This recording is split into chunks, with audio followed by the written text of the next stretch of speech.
Di episode kemarin kita sudah tahu kalau Jaemin berperang melawan Dewa Zenith. Kalian penasaran dengan kelanjutan ceritanya?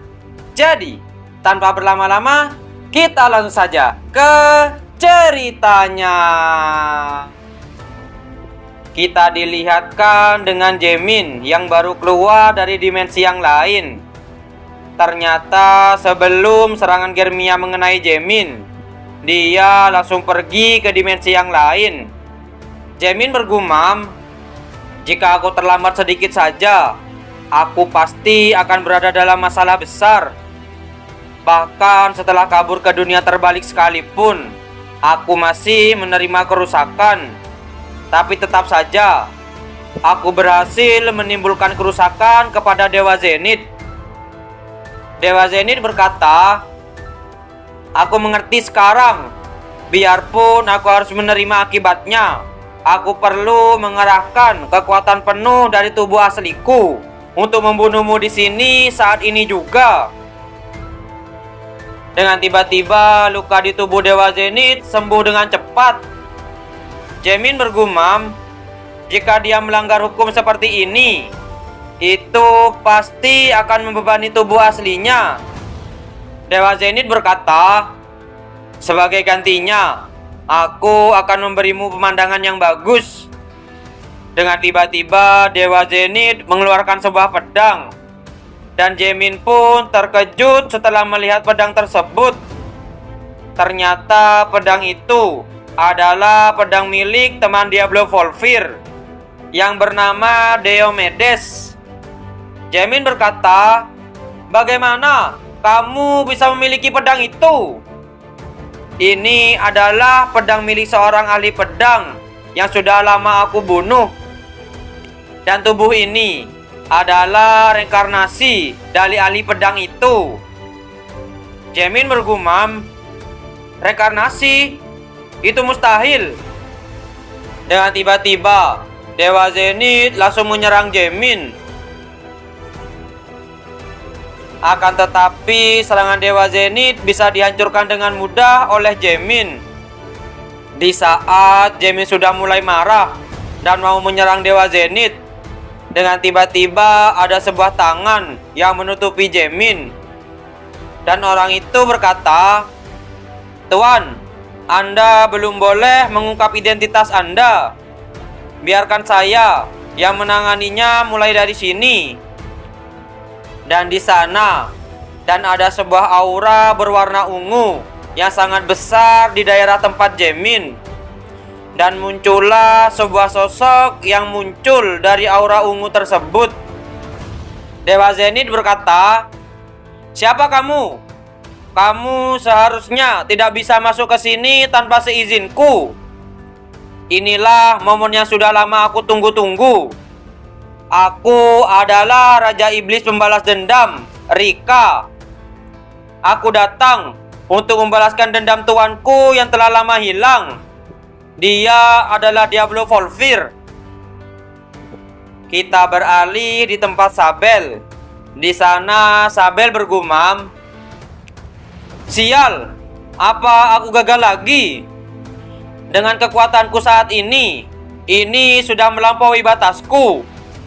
Menghadapi mereka bertiga itu terlalu berlebihan. Mereka terus menyerangku dari berbagai sisi.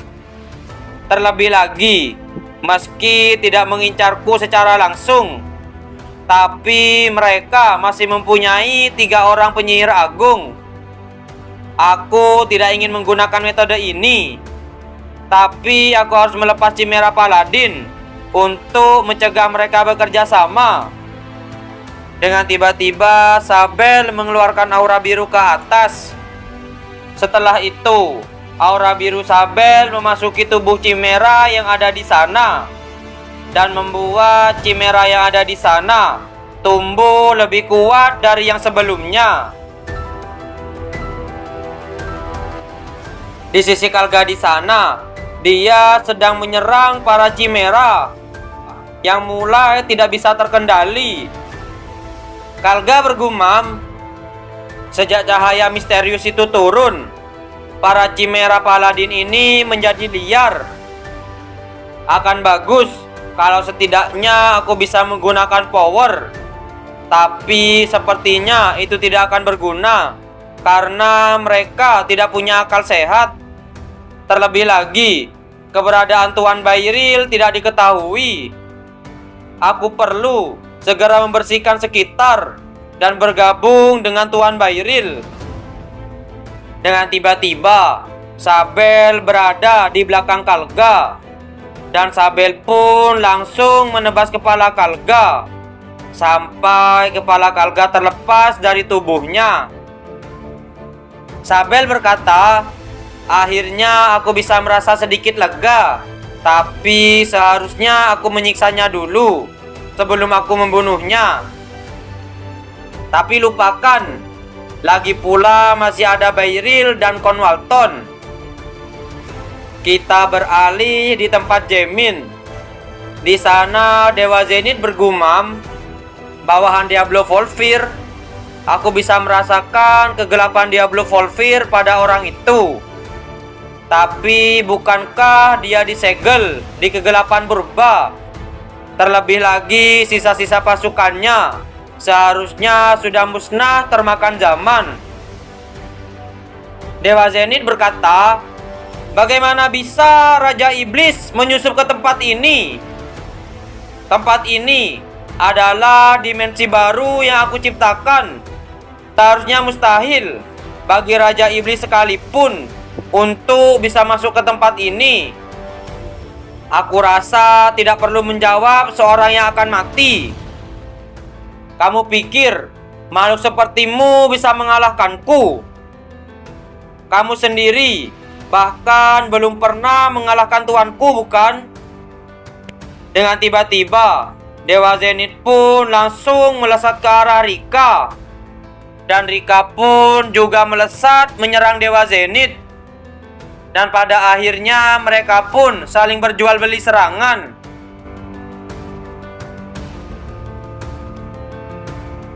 Di sisi Jaemin, dia bergumam, "Ruang angkasa sampai terguncang akibat benturan kekuatan yang luar biasa ini." Dengan tiba-tiba Dewa Zenith terpukul mundur oleh serangan Rika. Dan setelah itu, Dewa Zenith mengeluarkan aura yang sangat besar sampai membuat aura tersebut berbentuk seperti Dewa Zenith. Dewa Zenith pun langsung menyerang Rika. Tetapi Rika masih bisa menahan serangan dari Dewa Zenith. Dewa Zenith masih berusaha dengan keras untuk menembus kekuatan Rika. Di sisi Jaemin, dia bergumam, "Kenapa aku masih selemah ini? Aku bahkan harus sampai dilindungi oleh bawahanku. Sungguh memalukan." Dengan tiba-tiba, Jaemin menemukan benda yang dikasih oleh Lin Mel. Dan Jaemin pun mengingat kata-kata Lin Mel. "Sudah aku bilang padamu, datanglah kunjungi aku kapanpun kamu merasa kesulitan. Perasaanku masih sama. Aku bersedia mempertaruhkan seluruh hidupku padamu. Dan bukan aku satu-satunya yang merasakan hal tersebut. Semua orang yang percaya padamu siap memberikan kekuatan mereka untukmu. Jadi jangan berhenti dan raihlah apa yang kamu inginkan." Di sisi Jaemin, dia bergumam, "Benar, kenapa aku bisa lupa? Aku tidak sendirian di sini. Setiap orang mempertaruhkan nyawa mereka masing-masing untuk memenuhi peran mereka. Jadi aku juga harus berusaha." Setelah itu, Jaemin pun memanggil pedangnya. Dan pedang itu pun langsung pergi ke arah Jaemin. Jaemin bergumam, "Aku akan membunuh Zenith dan kembali dengan mereka semua." Dengan tiba-tiba, Jaemin langsung melompat ke arah Dewa Zenith dan sudah bersiap dengan tebasan ekstrimnya. Setelah itu, Jaemin pun langsung menyerang Dewa Zenith itu dengan tebasan ekstrimnya. Dan tubuh asli Dewa Zenith pun terlihat. dan Jaemin pun langsung melesat ke arah Dewa Zenith. Dewa Zenith bergumam, "Aku tidak bisa menahan lebih lama lagi. Dengan tubuh tidak sempurna ini, aku sudah mencapai batas dan menggunakan kekuatan tubuh utama. Memang menjengkelkan, tapi aku harus kembali ke kuil dahulu." Dewa Zenith berkata, "Aku akan mundur kali ini, tapi lain kali aku pasti akan mencabik-cabik kalian." Dengan tiba-tiba Dewa Zenith pun lenyap pergi menghilang. Jaemin berkata, "Aku tidak pernah menyangka dia akan kabur. Tuan, apakah Anda baik-baik saja?" "Aku baik-baik saja. Daripada itu, bagaimana kita pergi dari tempat ini? Kenapa tempat ini masih belum hilang meskipun bajingan itu sudah tidak ada?" "Tuan, ada cara untuk keluar dari sini, yaitu dengan pergi ke alam iblis. Tapi seperti yang kamu tahu, saat berpindah menuju alam iblis akan terjadi tekanan kuat. Dengan tubuhmu saat ini, apa Tuan mampu?" Jaemin bergumam, "Benar, spiritku sudah mencapai kelas 9. Dan sekarang, aku sudah menjadi seorang master pedang. Tapi melewati dimensi tanpa persiapan, itu adalah masalah yang berbeda. Jika aku tidak bisa menahan tekanan dari perpindahan dimensi, tubuhku akan meledak seketika. Tapi tidak ada pilihan lain." Jaemin berkata, "Rika, bersiaplah. Kalau begitu aku akan membantumu. Itu batu mana spesial yang digunakan untuk berpindah antar dimensi. Aku akan menjelaskan detailnya setelah kita tiba di alam iblis. Berhati-hatilah." Dan Jaemin pun pergi menuju ke alam iblis. Jaemin bergumam, "Aku harus bertahan. Aku tidak bisa menyerah di sini." Apakah Jaemin akan sampai di alam iblis? Kalian penasaran? Jadi, jangan lewatkan di episode yang selanjutnya. Terima kasih sudah menonton video kami sampai selesai. Jangan lupa subscribe, like, dan komen, dan share video kami ke teman-teman Anda. Dan dadah!